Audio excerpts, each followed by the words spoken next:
Sorry sa nangyari sa'yo. Pero sana huwag mong gagamitin yung sitwasyon mo para agawin sa akin ang asawa ko. Fernando Jose! Parang may hinahanap siyang anak. Ang tanong, sino ang anak ni Veronica? Pupuntahan na si Rosalinda, susunduin ko siya. Ayoko. May asawang tao si Rosalinda.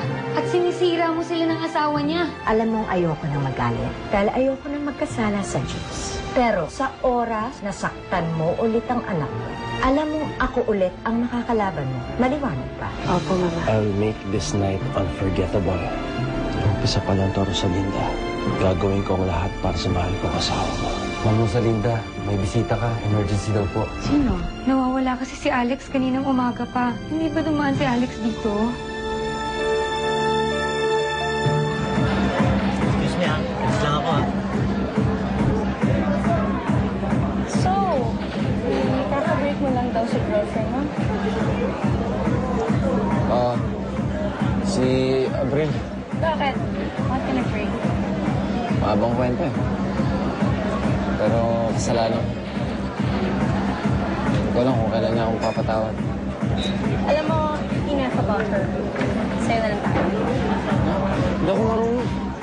Ano, let's go? Baka naghihintay na sila, Tesh. Tara. Naku. Hindi. Hayaan mo sila. Di na mawawala yung mga doon sa loob eh. Alam mo, gandang-ganda sa yung mga tropa ko ninyo. I'm so proud of you. Salamat. Peter. Shh, bahala siya. Ano ba? Tara na nga. Hindi na pupunta dito si Alex, Natalia. Ganun ba? Sige, salamat Pasensya na sa istorbo. Natalia, sandali. Wala bang kasama si Alex? Wala. Siya lang mag-isa. Nag-worry na nga ako eh. Baka kung ano na nangyayari sa kanya. Alex is a strong-willed person. Sigurado akong kaya niyang alagaan ang sarili niya. Sige, tutuloy na ako. Salamat. Pasensya na talaga sa istorbo.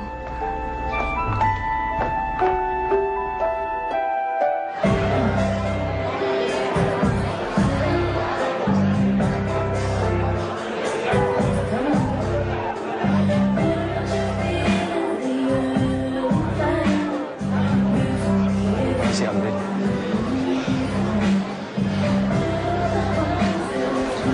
Fine.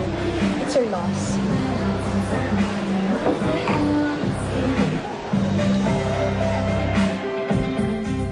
Siguro naman ngayon, pwede na nating tuloy yung plano nating pumunta sa Amerika.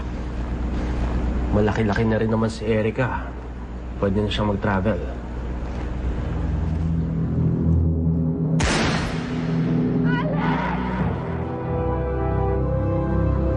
Nakikinig ka ba sa akin, ha? Ano ba kasi iniisip mo? Si Alex na naman. Fernando, alam kong magagalit ka.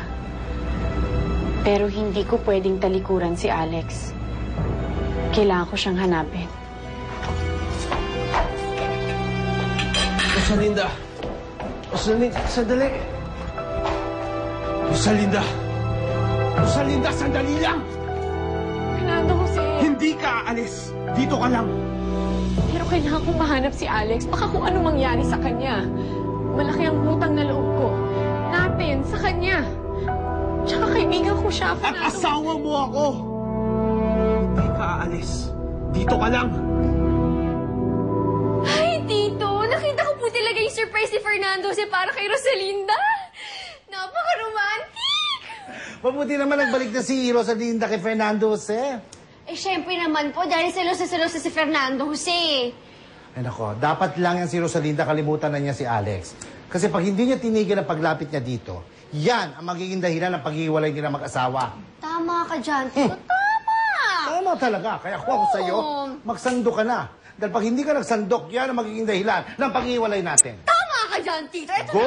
na ako. Dito daan, di ba? Ito na, oh. Pero Fernando Jose, baka kung anong mangyari kay Alex. Pinapaikot ka lang niya, Rosalinda. Pinapag-guilty para mahawaan ka niya. Hindi totoo yan. Hindi ka naniniwala sa akin, ha? Ano ba talaga ako sa buhay mo? Isang laruan na pwede mo balikan kahit kailan mo lang gusto? Hindi totoo yan. Hindi totoo? Pinapaikot mo na lang ako eh. Hindi ka aalis. Fernando Jose, Ilang beses na ako nagbigay, Rosalinda.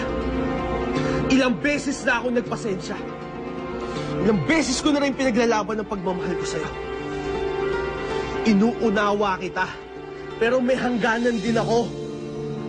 Hindi na lang pwedeng yung Alex na yung pipiliin mo kaysa sa akin. Kaya kapag umalis ka dito, katapusan na natin. Wala ka nang babalikan pa dito. patawarin mo ako, Fernando Jose. Mahal kita. Ikaw lang ang buhay ko. Pero hindi ko kaya pabayaan si Alex. Binigay niya ang buhay niya para iligtas kami ni Erica. Kaya hindi ko siya pwedeng pabayaan. Hindi ko alam kung bakit hindi mo maintindihan yun.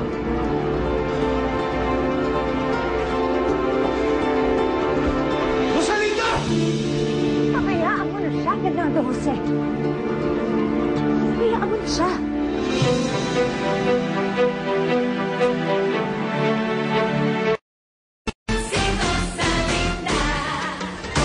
Sir, kapag meron na po kayong nahanap na lead, balitaan niyo po kami kaagad. Okay, salamat po. Wala pa rin bang balita, Ate Natalia? Wala pa rin Bebing eh. Hindi pa rin nila nahanap si Alex. Natakot na nga ako eh. Baka kung ano nang nangyari sa kanya.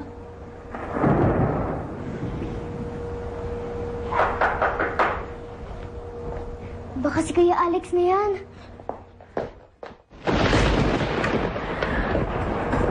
Rosalinda, anong ginagawa mo dito?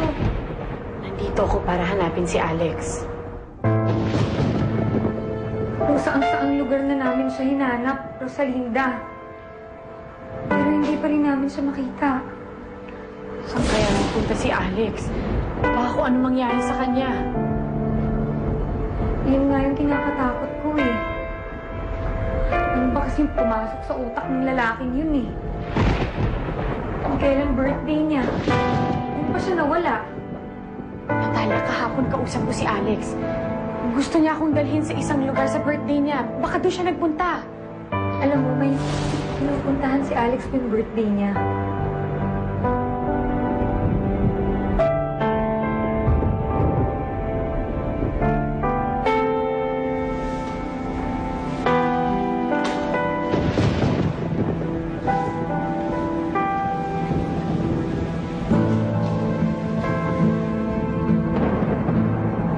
Kasama dapat kita ngayon, Rosalinda.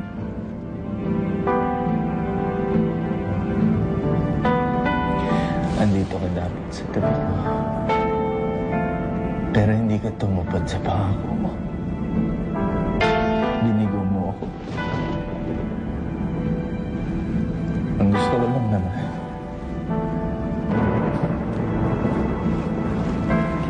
eh makasama ka sa kaaraw mo.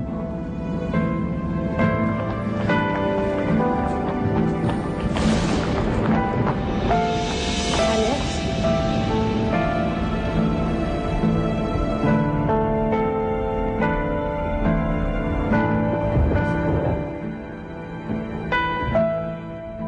Ano pare? Tawagan ko ulit si Vicky. Type na type ka nun eh. Pare, talaga. Umuwi na tayo. Bakit? Saan? Umuwi na tayo. Oh, nandito na ako sa loob. Pasok ko na. Okay, bye. Sabre? Beto, anong ginagawa mo dito? Ano sabihin, sinusunod mo na naman ako? Hindi. May lakad lang kami ni Donan. Inuulo mo naman ba ng gabong to, Abril?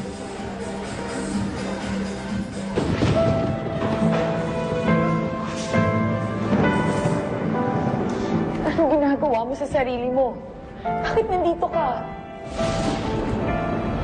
Ako ba ang pinagbabalita? Oo naman na, Alex. Nandito ako tulad ng pangako ko. Sasamahan kita sa araw ng kaarawan mo.